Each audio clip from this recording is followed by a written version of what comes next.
Woo! What's going on, guys? Holmes Forum coming at you guys with another video. In today's video, we're going to be talking about some things going on in Motown. You guys know we lost defensive end Marcus Davenport. You know, there's stuff out there. There's articles out there. You know, John Macaron or Macaroon is making articles. One Pride Detroit. There's other articles, man. If you go on Twitter, you follow a lot of the Lions pages or their Twitter, their X, whatever we're calling it nowadays. They're looking for a replacement for Marcus Davenport. And I thought I'd throw my hat in the ring, and I thought I would get involved in this because, you know, I got some things to say. Davenport done for the season, like I said. One starter down, and we lost Derek Barnes too for a significant amount of time. He got put on the IR as well, but it's not season ending. It's probably 4 to 6 weeks, and that's big. Who's next? You know, they made some moves today. Barnes on the IR, 4 to 6 weeks it looks like. Davenport IR, season ending. They signed wide receiver Tim Patrick for the onto the 53, but then they signed a defensive back Maurice Norris, who's been with them during spring and you know mini camps, training camps, OTAs, whatever. Preseason they had him, and then they signed him to the practice squad. You know, you lose a linebacker and you lose a defensive end, and then you sign a corner. I know it's early. Stuff like that confuses me, man. And it's like, you know, I love Brad Holmes, but man, he's not void of criticism. And you know, when we talked about Davenport before, I've been on podcasts, I've talked to friends, family, anybody that would listen. You guys, I've done my own pod. When we signed Marcus Davenport, I liked the signing. I knew he was going to get hurt though, just like we all did. They gave him $6.5 million. Pretty sure it's all of it too, 6.5. I don't know if the Lions get anything back on that. We'll have to double check on that. But like I told you guys before, I was hoping for 10 games, but it was thinking 5. Like I said, you can go back and check if you want to go back into the archives and go look to see what I said.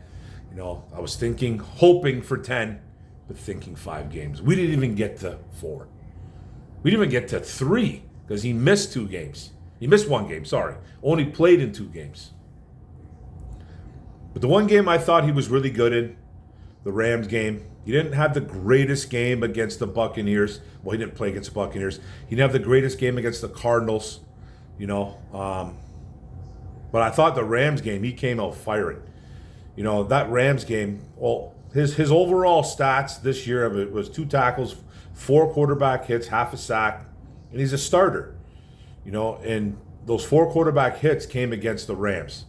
He had like 6 pressures, 5-6 pressures. He played really well in that Rams game. But now he's done. Now he's done with, you know, with that tricep or elbow, whatever it is. You know, this is a guy that's got 151 tackles, 27 tackles for loss, 68 quarterback hits, 4 pass deflects, 7 forced fumbles, 1 fumble recovery, 24 sacks, 69 games, 36 starts. He's probably missed around 49 to 50 games in his career. You know, I'm going to add the Lions games to that too for this year. So he's gone. But a starter. And like I know everybody wants to know, who are we going to replace him with? I'm going to tell you who we have on this roster. I know half of you guys know this, even more than half of you know who's on this roster. But I'm going to tell you who our replacements are. And to me, I don't know what they're going to do. I don't know what they're going to do. I'm not saying the season is lost. Don't think that this is one of those. But this isn't a good thing because I don't think we have the personnel. I really don't. Like, I like some of the players we have, but I don't think we have the personnel. Now, let's talk about some of these replacements.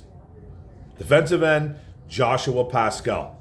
Campbell just came out, I think today, and said Pascal's going to get a lot more reps. The load on him is a lot heavier now.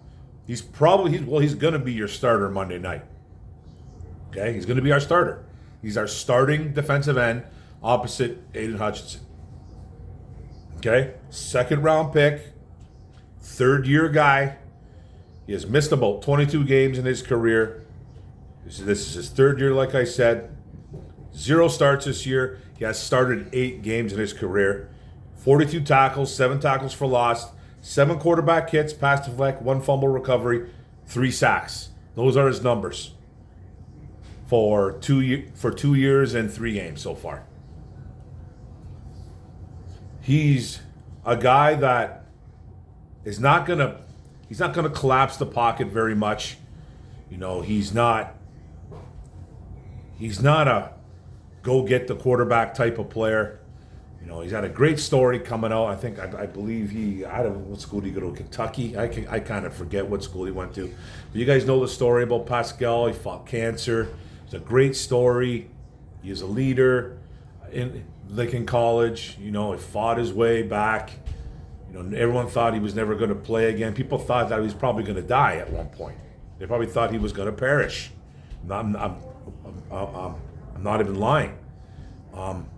That's how bad that it was back then. And you know, and he got better, fought his way back, ended up getting drafted in the 2nd round. Now I thought that pick back then, but 3 years ago, I thought it was a little bit like I wasn't jumping for joy on that pick. I wasn't completely upset about it though. But that's your replacement right now, is Joshua Pascal. Like, I don't think it's good enough, but, you know, that's why I think it's going to be a heavy rotation of players. But let's go to the second option. Your second option, like I said, he's a run stopper. I put that, let's be honest. So that's on Joshua Pascal. Now your next option is a 6th-round pick named James Houston. 3 years, 6'1", 245 pounds, 25 years old. He's got 13 tackles, 7 tackles for loss, 12 quarterback hits, 1 forced fumble recovery, 8 sacks. His claim to fame is 8 sacks in 7 games as a rookie. Okay? That's fantastic. He came on the scene as a rookie, and I remember against the Buffalo Bills. I think it was a Thanksgiving game, too. And just took the world by storm. It was like, who is this kid? He was just blowing by offensive tackles, getting to the quarterback at will. And everyone was like, this kid's going to be a superstar. I think everybody thought so. Everyone's like, okay, this kid's arrived. He didn't just do it in one game, he did it in the next, and he did it in the next. It wasn't just kind of like, it was a little bit of a flash in the pan because of the 7 games, but he was doing it repeatedly game after game after game. Ended up getting 8 sacks because of it. Now, since then, he hasn't done nothing. In year 2, he came out. The Lions tried to turn this kid into an outside linebacker for some odd reason, you know. And from the second that they tried to do that, he struggled. Try to get him on special teams. He ended up getting hurt, I think, covering on special teams or covering somebody. I don't necessarily remember how he got hurt. I think it was a knee injury or he broke his leg. I think he broke his leg, and I don't know if it was on special teams or if it was trying to cover somebody. I know it wasn't rushing the passer. And I know you can't just be that type of player. Not in Detroit anyways. Detroit doesn't like one-trick ponies. They don't. A lot of teams have them. A lot of teams have guys that just do one thing really well. You know, I think Joshua Pascal, I think, is a little bit of that. He's a phenomenal run stuffer. Doesn't rush the passer very well. He can do it every now and then, but he's not a very good pass rusher. And that's our option right now. But Houston, one-trick pony. He rushes the passer well. Now it's in year 3. They tried to do the same thing with him in year 2. They tried to make him a linebacker. It took them months to figure out that he just couldn't do it. And then they made him into just strictly a pass rusher again. And this guy has barely dressed during the year so far. Now, there's been rumblings that him and Campbell don't get along. If you hear Dan Campbell talk about this kid, it's always like he just needs to put more work in. I'm not necessarily telling you that I'm going to elevate him for this game. You know, he got elevated against the Buccaneers only because Davenport didn't play. He got elevated, and I don't even remember how many snaps he did, but he was I barely seen him. I was at this game. He didn't have a lot of snaps at all. I remember seeing him once, and he did a half-ass pass rush trying to get to Baker Mayfield. And there's been rumblings that kid's not happy in Detroit, that he wants out. He's in the doghouse with Campbell, in the doghouse with Aaron Glenn. Now, does this change because Davenport is done for the year? No, I think it does a little bit. I think he's going to get elevated.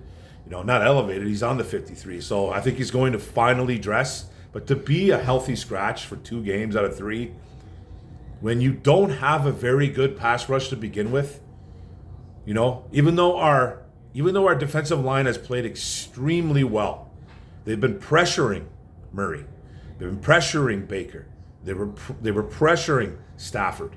Most of it was from Hutch. Most of it is from Hutch. Most of those numbers come from Hutch. Let's be completely honest here. Most of it comes from Hutch, but Davenport did his thing in game 1. Reeder, came back finally, collapsed in the pocket a little bit. Lee McNeil getting some push. Wingo. So it's not just one guy, but let's be honest, it basically is. But our D-line has played well. They have. But I think losing Davenport really hurts. Now, we all know about James Houston. You all know about the story. Rookie, Florida Gator, 3 years in Florida, part-time linebacker, over 100-something tackles, 12 tackles for loss, only a few sacks to his name as a Gator, then went into the transfer portal and went to Jackson State. Jackson State Tigers, where Deion Sanders was. And if you guys remember the video on James Houston, it was, they almost did kind of like a Hard Knocks version. Like Deion's there. It's prime time, right? So they had him coming into Deion's office with the defensive coordinator, pretty much telling James Houston, this is as he was in college, saying, you're never playing linebacker here. Never. Guys, and James is like, why, man? Come on, man. He's like, I don't want to go to defensive end. He's like, we're making you a defensive end because we think you could be a great pass rusher here. What does the kid do? 70 tackles, 24 and a half tackles for loss, 7 forced fumbles, a pick, and 16 and a half sacks. And it got him drafted. If he would have stayed at Florida as a Gator, he never would have been drafted. He almost didn't get drafted. I think Brad Holmes either went to Jackson State or he's part of that somehow. I think he was just there's some type of connection with Brad Holmes in Jackson State. I don't know if he went to that school. I don't know if he's got buddies that went to that school, but I think there's some type of connection. Maybe he went there. I could be wrong. Someone tell me. I don't know everything. But he got himself drafted. And he came on the scene huge as a rookie and has completely fallen off. Now, he's the second option. Now, I don't think he's ever going to be a starter here, but he is the second option. Then that leaves 2 more guys, okay? And I like James Houston, but it's just something's going on there that we don't know about. There's talks about trades. Are we going to keep him around? It's just, he's got the talent, but he just can't, he can't hone it in. Something's going on with him. Something going on, and it doesn't seem like it's a good thing. Now, the third option, and I think this was one of my favorite players in the spring. Not a household name, not a guy that's going to jump off the page. Mitchell Agude, another defensive end / outside linebacker at 6'4", 245, 25 years old, second year, 0 stats in the NFL. Played with the Dolphins. We picked him up. I'm pretty sure we picked him up even last year. Poached him off their practice squad, I think. I could be wrong on that one too, but he did start off his career undrafted, going to the Miami Dolphins. Now he's a Detroit Lion. Now in college, he was 3 years at UCLA Bruins, 2 years there, and 1 year Miami Hurricanes. 117 tackles, 22 tackles for loss, 4 pass deflections, 1 fumble recovery, 6 forced fumbles, 8.5 sacks. It was a guy that I really liked a lot coming into this year, who I thought had a chance to actually make the 53. He made the practice squad instead, which was okay. He made some plays in the preseason, but he's your third option. Now, I like him. That doesn't mean I think he's a great option. I always thought he was a rotational guy, which I think him or the next guy I talk about is going to get called up because Dan Campbell kind of alluded to it as well.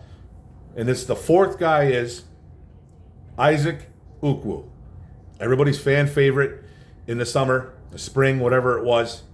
Undrafted free agent rookie, 6'3", 265 pounds, 25 years old, played for James Madison Dukes and Ole Miss Rebels at the college level. 2 years, 70 tackles, 16 tackles for loss, 4 pass deflects, fumble recovery, 1 forced fumble, 11 sacks. Had his better years at James Madison as a Duke. Now, like I said, he came on the scene, was doing well in practice. Like I said, when I did all my, when I did all my training camp stuff, he was the one guy that just kept popping up over and over and over again, was Isaac Ukwu. He was doing well in camp. He wasn't getting many first team reps, but he played exceptionally well in preseason, had like 3 or 4 sacks. So he was just playing really good. Getting to the quarterback, good size. He kind of reminded me of, if you guys remember, man, Kerwin Waldrop that we used to have for the Detroit Lions. He kind of almost reminded me of the Mad Dog. I think his nickname was Mad Dog. I could be wrong. Played with Porsche a little bit. I believe he played with Porsche. He came in. This is when the Lions were really, really a bad football team. Kerwin Waldrop. I'm pretty sure that was his name. He kind of reminds me a little bit of him. Pass rush ability, get to the quarterback a little bit. He's not going to wow you. I think Kerwin might have had a couple good years though in Detroit. He kind of reminds me a little bit of him. Kind of reminds me of a bigger version of a James Houston too as well. Not as athletic. Can't get the dip going. Can't get the bend. You don't see that as much with Isaac Ukwu, but he kind of reminds me of those type of guys. Now he's going to be a guy that's going to be another option. And Campbell said that more than likely they are not going to go anywhere outside of the organization to fix this, which I think is a monumental mistake. I think it's monumental. And it's not that I dislike any of these players. I don't think Pascal is a starter though. I don't. I really don't. I think he's a good rotational player. Houston is not a starter because he's a one-trick guy. So he's rotational. Mitchell Agude and Isaac Ukwu, put your hands up, do one of those. I'm not 100% sure I like these players, but I think they're rotational at the moment. They could prove me completely wrong, and they could be fantastic players for this organization. Because one of these guys, if not both, are getting called up to the 53 because they have a spot open right now. There's a spot. There's 2 spots, I believe. There's 2 spots because Barnes and Davenport are on the IR. So they have 2 spots. That's wrong. It's 1 because they signed Tim Patrick to the roster. Sorry. So there's 1 spot. There should be 1 spot unless I'm completely brain dead and I missed something, which probably happens sometimes. But I like the 4 guys. I just don't think any of them are fixes. Now, it's probably going to be a rotation. Now, there's things out there you see bring Max Crosby in from the Las Vegas Raiders. Crosby wants to come to Detroit. He already said it. Make it a done deal. It doesn't like Antonio Pierce, blah, blah, blah, this and that. First of all, I know Antonio Pierce threw his Raider players under the bus this weekend. He was pissed off. There was rumors that Max Crosby was one of them. Devontae Adams was one of them. I don't know the whole end of it, but I know Pierce did throw his players under the bus, saying that they made business decisions instead of threw themselves out there, instead of playing some football. So whoever that was directed at, that's a Raider problem.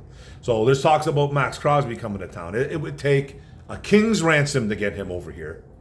Anyways, and I personally don't care about the cap. I think it can be manipulated any way you want. He's a $30 million man. He is. He makes a shit ton of money. I don't care at the moment, though. Make the move. I don't care. I would love it. I'm not even worried about the cap. I just don't think it's going to happen. Okay? I'll get that right off. Then you're talking about guys like Cincinnati Bengals defensive end Trey Hendrickson. Bengals are 0-3. Are they looking to unload already? It looks very bad in Cincinnati right now. Could the Lions make a move on him? Again, it'll probably take a little bit. I don't think it would take as much to get a Max Crosby, but I think it would take some money to get him. Money, obviously it's going to take some money. Obviously it's going to take some capital. Just not as much. But would the Bengals even want to do this? I don't think the Raiders want to do it. I don't think the Bengals want to do it. I think the only thing that they could possibly do, and I think makes the most sense, is Hassan Reddick. Now, the Jets traded for him. They gave up a third-round pick to the Eagles to get him. And at the time, it could have turned into a second-round pick if he would have played 65% of snaps and got to 10 sacks. Now, that ship, with the 65% and the 10 sacks, has pretty much sailed. He probably could get to the 10 sacks still if he came in now. But if the Lions gave up that, even a third-round pick I would give up. It's a 2026 third-round pick, by the way. Okay? Now, the Lions have that. Pretty sure they have a 2026. I know 2025 we're void of some draft picks because Holmes made some moves for a running back and an O-lineman that they don't use. So, it's a little bit of a shot at Brad Holmes. And I love Brad Holmes, but I'm not going to sit there and say that he's perfect because he's not. No GM is. But I do love Brad Holmes, but I will take an occasional shot or two at him. So Hassan Reddick, I think, would be perfect here. Now, there's people, there's Lions fans, there's people that are going to tell you that he's some type of cancer.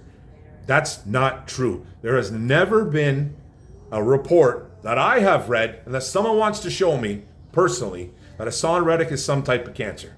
He just wants to be paid. That's it. Now, he wants a lot of money. He wants Bosa money. He wants Myles Garrett money. He wants $25 million, maybe north of that. He wants that type of money. He wants top-tier elite money. Now, I don't think he's worth that, but if you look at his numbers across the last 4 years, he's averaged 12 to 13 sacks and has been a monster coming off the edge. Now, you'd have to pay him. You'd have to give him $25 million or whatever the hell he's asking for. I'm not saying give him 35, 40, but if you're going to give him 25, fine. We have $37 million, I think, $36 million to play with at the moment. Okay? That's what we have.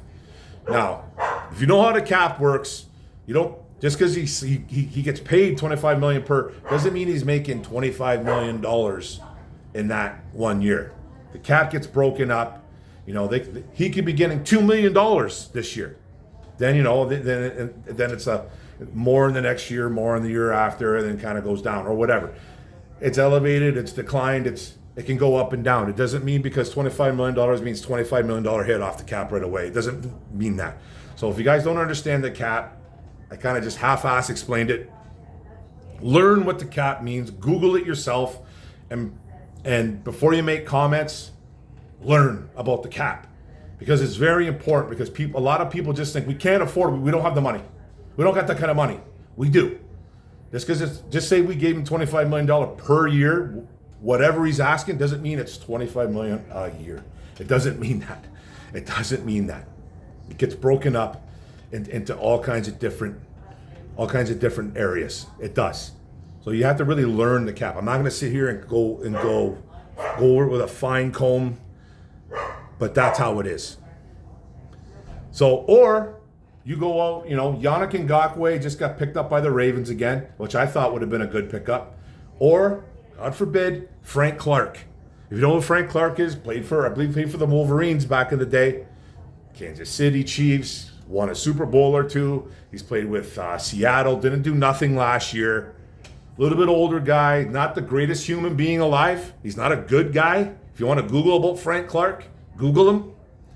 But he can play football. But he's still out there. I don't know if it's by choice, if he just doesn't want to play no more. I don't think he retired. I haven't heard anything, but no one's picked him up. He's a guy that if they don't want to make any type of trade, kick the tires on him. Do something.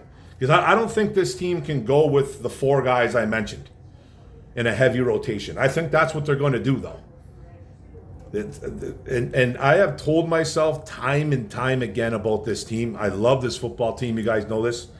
Holmes, he seems to not go after the big time player. So I have already told myself, no Max Crosby, no Trey Hendrickson, no Hassan Reddick, no anybody that's doing good in the NFL is on a bad football team that are looking to unload and he's a superstar. Haven't really gone into I haven't gone over all 32 teams, just the guys that I'm kind of hearing about right now, which is Crosby, Hendrickson, and pretty much Hassan Reddick, all coming to Detroit. And then I'm giving you that a fourth option in a guy like Frank Clark, who's not going to be a starter either, but he's going to be in a rotation with a guy like Pascal, a Houston, a Goudet, Ukwu, whoever. But I think this needs to be addressed. And like I said, Marcus Davenport is no superstar. He's not. But he was a starter, and we lost the starter, and we lost Barnes, which I think is huge too. Losing him for a month plus is gigantic. We lost two players. Pretty much Barnes was getting 95% of the snaps. He was pretty much a starter. He was starting. You know, everyone wants to say Jack Campbell's the guy here. No. Anzalone, yeah, it was Anzalone and Barnes. That's who it was. Barnes is gone. Now we're going to see a heavy rotation of linebackers. And now you're going to see a rotation of defensive ends, which is a problem because this team doesn't have a pass rush. We have, 8 sacks on the year? 8 or 9 sacks? Guess who has 6 of them? Aiden Hutchinson. Get him some help. He needs help. He needs help. I don't want to be having this conversation 2 months down the road when we've got 9-10 wins or whatever it is. You know, we're on the verge of making the playoffs, but we're worried about the pass rush. So, you know what I mean? And this defense is playing fantastic. They're playing lights out. This could really hurt the team. This could hurt them by having a rotation instead of a guy in there taking most of the snaps like Davenport was. You know, he's a Band-Aid, but he was playing pretty decent for the most part. Now we're going to have guys in there that's going to be, I don't want the secondary was playing well. Now you're making the secondary working even harder when you take away Davenport. Believe it or not, guys. I believe it or not. And I'm not calling Davenport Joey Bosa or Nick Bosa. I'm not. But you have to understand where I'm coming from. It has to, Holmes cannot sit on his hands like he did last year. And we're only 3 games in going into week 4. But he can't sit on his hands. He can't sit on his hands like he did last year and not pick up a defensive end, not pick up a corner. You know, he went and picked up a damn wide receiver in Donovan Peoples-Jones that he never used. He never used him. We never used him for anything. He did a couple punt returns. Caught a couple balls, like 3-4 balls. So I just want this team to get better. I don't want it to decline now because we lost a couple guys. This Barnes injury hurts, and the Davenport injury hurts, whether you guys want to believe it or not. We all know Davenport's an absolute China doll. But losing him hurts. It does. And I've talked about it for almost 30 damn minutes. Sorry about the long video, guys. Logging off. But hey, man, thanks a lot, guys. Don't forget to hit the subscribe button up bottom right. Hit that notification bell up top. Don't forget to like, comment, share this out. What do you think? What the Lions should do? Stick with the roster? Free agent? Make a trade? Come on. Let's do something, Brad. Let's do something. Thanks, guys. Detroit Lions. Grit. Detroit versus everybody. Boom. Go Lions, baby.